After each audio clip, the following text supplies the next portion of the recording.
সব দিনের কথা ভুলে যায়নি। আজকে 2011 সালে আমাদের নেত্রীর নেতৃত্বে যে দ্বিতীয় স্বাধীনতার লড়াই হয়েছিল, সেই লড়াইতে ঘাটালে নির্বাচনের আগে আমাদের দলের প্রার্থীকে লক্ষণপুরে হাত ভেঙে মেরে ফেলে দিয়ে যাওয়া হয়েছিল।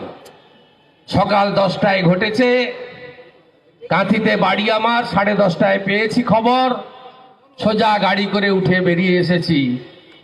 নার্সিংহোমে আমাদের প্রার্থী যন্ত্রণায় কাতরাচ্ছে। তুলেছি অ্যাম্বুলেন্সে, নিয়ে গেছি কোটারি হসপিটালে। হাতটা সারিয়েছি, ডাক্তারবাবু সারিয়েছেন, আমি ডাক্তার নই, উদ্যোক্তা ছিলাম। কয়েকদিনের মধ্যেই সেই প্রার্থী হাতে প্লাস্টার নিয়ে প্রচার করেছে। আর প্রার্থীকে